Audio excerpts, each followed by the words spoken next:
The Process, a podcast about creativity and experimental music. In the world of experimental music, outcomes and accolades for creators can be uncertain and at times seem far and few between. Therefore, creators and practitioners of experimental music must embrace the one thing they will always have complete control over: the process. This podcast aims to understand this creative process by listening to new works and discussing them with their creators. Each episode focuses on one creator and their music. Understanding how and why they create can inform aspiring creatives and help audiences better understand and navigate experimental music. I'm Dr. Doug Bielmeyer, and I'll be your host as we explore the world of experimental music, creativity, and the human need to find purpose in their world and lives. This is The Process.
Okay, so a piece, assuming somebody didn't hire you and say, I want you to make this, which that tends to give you a starting point. But for your own stuff that you're generating internally, where does that come from? Does it come from as a reaction, or are there times where you're just sitting there, I don't know, with a sage candle burning and magical beads that you're waving back and forth and going, aha, it has come, the muse has returned? Or how does that work for you? Right. Yeah. You wait long and hard. And there's all these tropes about, like, you know, it's the tortured artist, right? And we like have no ideas and we're uninspired. And then, you know, magically one day we, in a dream, you know, God speaks to us or something, something happens. We have like some, you know, magical thing and we write the notes down. Like I hear that so many times, everywhere from like Michael Jackson to like Beethoven, like where they would have a dream and the melody came to him in a dream and they would go and write it down. I think even Seinfeld talks about jokes would come to him. He would wake up in the middle of the night and like write jokes down and then go back to sleep. So there's that whole trope. For me, I say this all the time. We're responsible for our own inspiration and we have to be our own muses. And you know, a lot of times people will come to me, and by people, I mean students, because I deal with them a lot, and they'll be like, I have writer's block. I don't want to write anything. Life sucks. Like, everything's been written. Have you ever said this to yourself before? Like, everything's been painted. Why do I need to paint another, you know, why do I need to do another illustration of Escape from New York? Like, everyone, you know, Snake Plissken has been drawn 1,000 times. Why do I need to redo it? And so I think, you know, going for me, like going to shows, going to musical events and either participating in musical events or just consuming them. And sometimes it's like theater, sometimes it's other stuff. I have to go to that stuff. And sometimes I don't want to go, which is messed up for a musician to say, like, I don't want to go to your show. But I'm like, I know I have to because I'm going to sit there and I'd be like, what is this shit now? What are they doing? They're like doing this thing with a wire or whatever. Okay. And then all of a sudden something will happen and I'll just be like, oh, that's cool. That's cool as shit. And I'm like, but what if, and then, you know what I mean? Then I'm like, then I'm inspired. So, I think if you sit on the internet all day, and I think if you're just like going through the motions of all the things you have to do in the day, I can get really uninspired really quickly. So for me, it comes from a moment, the creative spark comes from a moment of being inspired. And that's usually at a musical event or going to see a movie. I'm a big fan of going to the theater still, because like to see the movie in the theater, which is harder and harder these days, but going to see it, because then it's like 100% focus. You got to sit there, watch it. You've got the best sound, you've got the best picture. And I don't know, when I go to the movies now, I end up just like, I almost like weeping, and it could be like an action movie. And I'm just be like, this is so beautiful. Like, this is so amazing. The sound is great. Visually, it's so great. And so I find that really inspiring. And then what happens is, what do? I like run right home and I'm like, let me go and create something based off this inspiration. So you get to the point, see a movie, something like go to a performance, whatever it is. Then what is the next step? Like, how do you, because I look at how I do things as so simplistic, because I just draw outlines of people and then that's usually how I start things. Whereas music is so multi-layered compared to what I think of as what I do. How do you start from whatever that vague idea is? And and this might not be possible for you to do, but when that inspiration point happens, do you hear something? Do you hear melodies or tones or notes? Or is it more of I know it's going to be about this long and I want these to be the feelings you have? Like, how do you coalesce that? Because like I said, music is so multi-layered where you have to keep building it up that it seems like it would almost be impossible to start, because you either have too many options or none at all. Yeah, I think, something I talked many episodes on the process ago with composer Michael Drews, and I've written music with him and we've like performed live together, and he does a lot of electronic music. He's very cool, but he would always talk about like the kernel of the idea. And so there's this like kernel. So you're even talking about drawing like basic figures, like often in music, there's like this like kernel, this like thing, this idea, and it could be like a melody. It could be a whole really like complex kind of, arrangement. It could even just be an idea. Like, what if something was really loud and then got really quiet? What would that be like? That could be the inspiration. So I think it usually does start out as a very basic kind of kernel of an idea. As far as what catches my ear and what inspires me, this might sound a little wishy-washy, but it's definitely a feeling, because I listen to so much music, and I listen to students' music. I listen to just, all the new music that's coming out. I listen to music from people who are going to be on the podcast. And so I hear a lot of music and my ears are like, music is happening. But every once in a while, there'll be a piece or there'll be something, and I'll just be like, I'll have this like physical reaction to it. I think like Tanner Porter's music, I was like that. I was like, oh man, like this is a thing, this is affecting me physically. So when I hear that in music, or when I'm working on something myself, maybe I'm just like, messing around on the keyboard or something like that, and I hear that, like I start to get a physical feeling. I'm like, okay, whatever this is, that's the kernel, that's the idea. Let me go from there. And sometimes that's other people's art. Sometimes it's highway robbery. I hear it in somebody else's song and I'm like, wow, that's a really cool moment. What if I did this with it? Or how can I take that kernel of an idea and do something on my own? Okay, so here's a question. Mm-hmm. How do you judge? Because you're saying, okay, there's elements that you hear somebody else's stuff and you want to incorporate it. Mm-hmm. How do you get that invisible? Because I know for me, there's certain points where I'm like, okay, I'll look at something. I'm like, wow, all right, but I can't do it the same way, or it's just me doing their stuff. And I have to try to figure out what that invisible line is. Is that the same thing for you where you're like, okay, I hear this progression and I want to do something similar, but I can't just do that progression. You hear this a lot in music, especially if you just float around Bandcamp. You're like, wow, that song sounds like the next five that I just heard. They're using the same. There's something in a lot of synth music called like an arpeggio or something. Yeah, like it's same chord progression, same. The axis of evil, or not axis of evil. The what is it? The Axis of Awesome, they're that group, and they play all the, what is it, like five, the main things that you hear. Yes. And so they play that same chord progression and how it's like all these different songs, and so there is that where you're like taking that.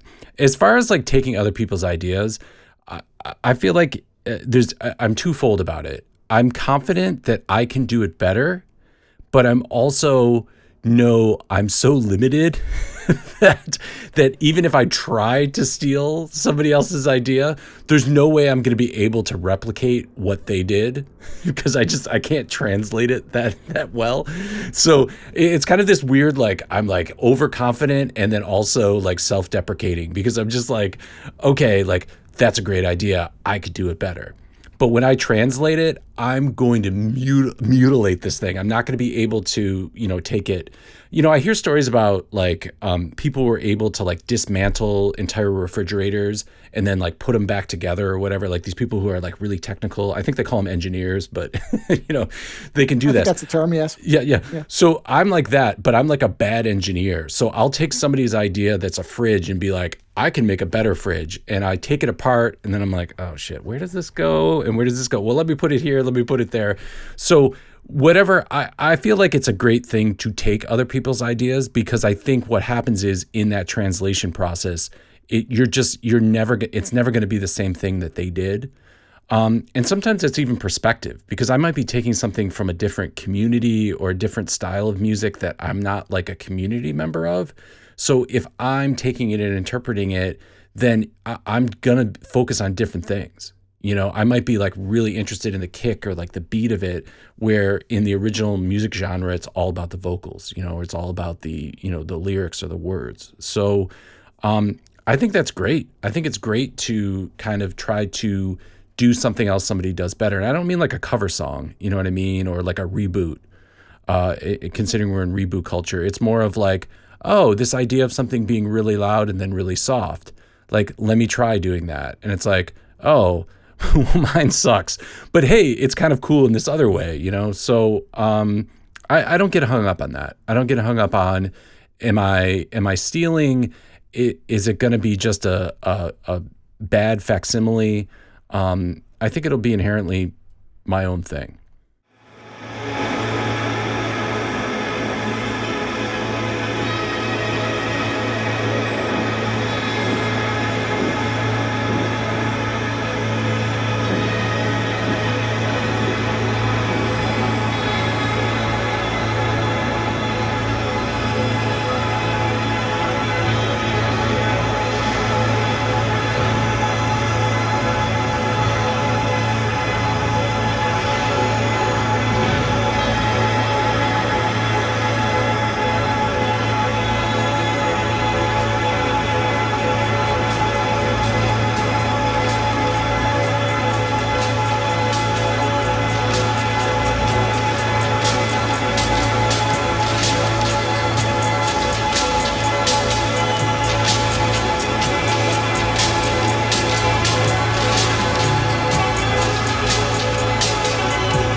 I wonder if it's that voice that just doesn't want me to do anything. You know what I mean? Like that they're all going to laugh at you. It's like the Carrie thing from they're like, don't release anything, because if you don't release anything, then it can't be judged. It won't be evaluated. It won't be hated, because, you spend all this time creating something. And like you said earlier, I think it's really true. You put part of yourself up there, you put your part of yourself into it.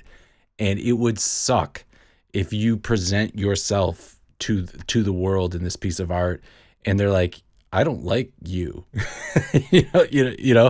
and I think like you get a thicker skin, right? After you've done this, Sure. hundreds and hundreds of times, and you've worked for like clients and different people who are just like, scratch this, lose that. And you're like, they're just cutting up your work or pieces of you.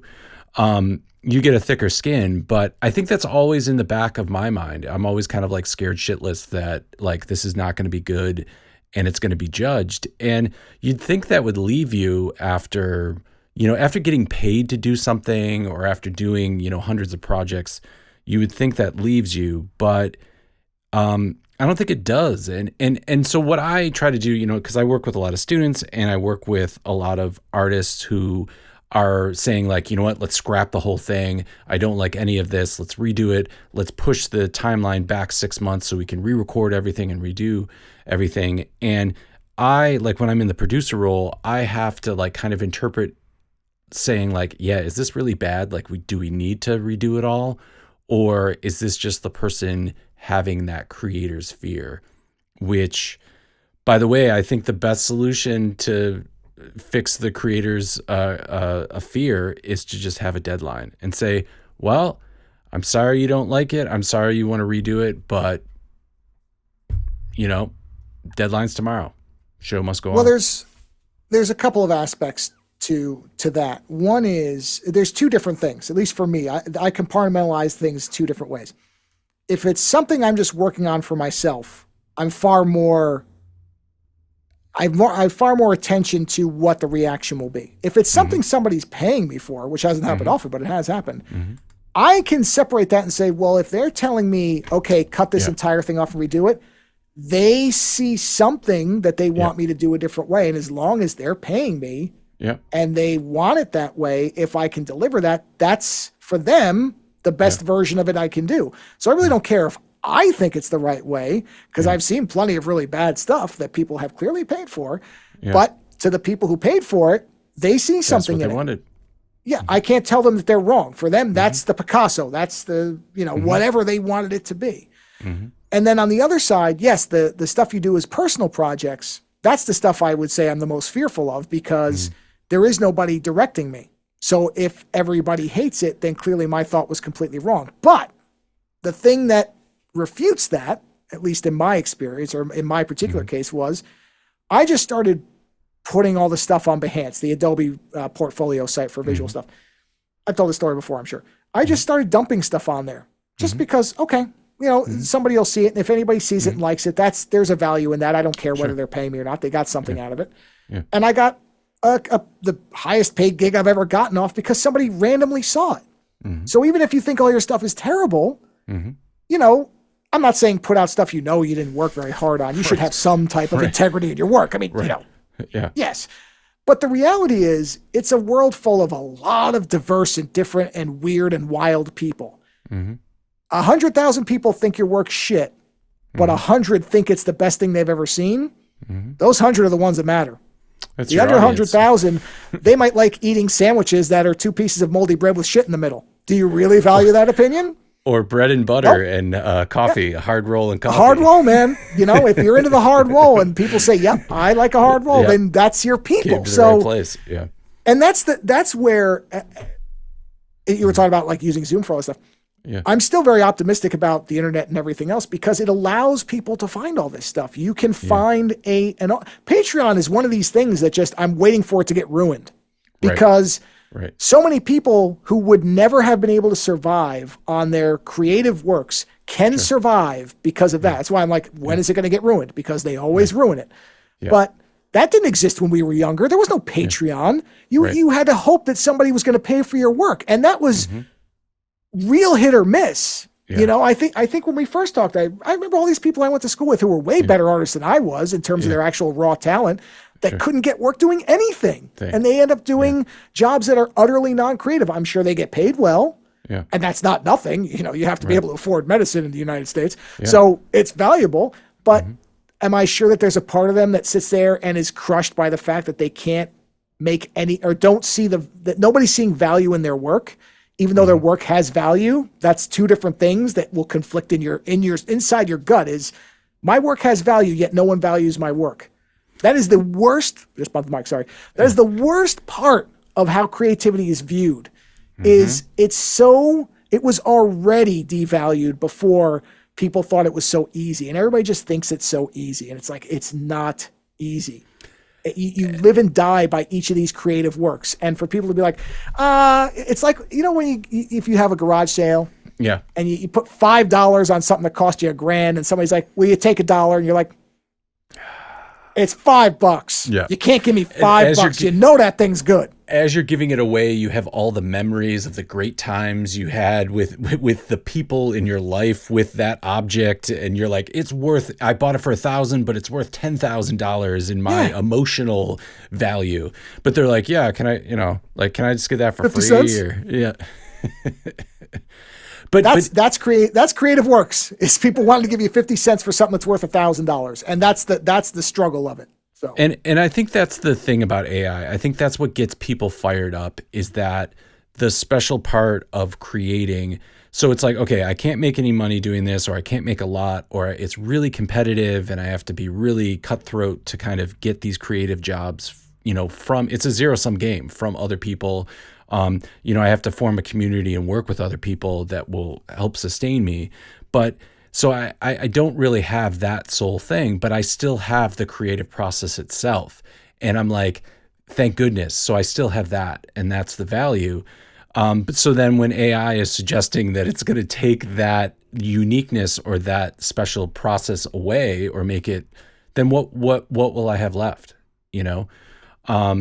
So I don't know. I go back and forth on a lot of this, and you know, I think the way I sort of, you know, sit on this is that I still appreciate the process. And the one thing that I still run into, which is a little weird, and I think it's just because where I'm at in my career, I'll be working on a project where it'll be a passion project for a lot of people. Like, so like maybe the musicians, they're kind of quote unquote doing it for free, or they're doing it because they want to commission something or do something new. And maybe me, I'm writing it for quote unquote free.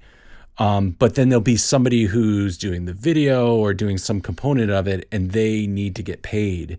And then that always creates this weird dynamic where like no one's taking home a salary on this project, but one person is, and that can create a really weird dynamic. And I think it's just a fact of getting stuff done. Like you just can't have, you know, no one in the process making or benefiting off of it. And, you know, as a producer and engineer, a lot of times I'm that guy in the process, and that's really sticky. It can be, and it can get really weird where, you know, the band is doing it for the love of the band, and, you know, all the people who are up and out doing the artwork, all this other stuff, they're just doing it because they love the band and they want to see the art be successful. And at the end of the day, I'm like, all right, that's, you know, X an hour for studio time. So that's tricky, and I think that's unavoidable. But I think that's just like kind of the environment we're in, where a lot of times people are doing it for the joy of doing it, and without really any idea of being compensated for it financially.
Thanks to Joe Esposito, aka Ozone Foundry. You can check out this entire 2.5-hour conversation on his podcast, The Ozone Nightmare, at www.ozoneshow.com. Also, you can check out Joe's amazing art at Ozone Foundry at Instagram. As always, if you enjoyed this show, please check out other episodes in the series. And as always, like, subscribe, or leave a comment on your preferred podcasting app. I'm Dr. Doug Bielmeyer, and this has been The Process.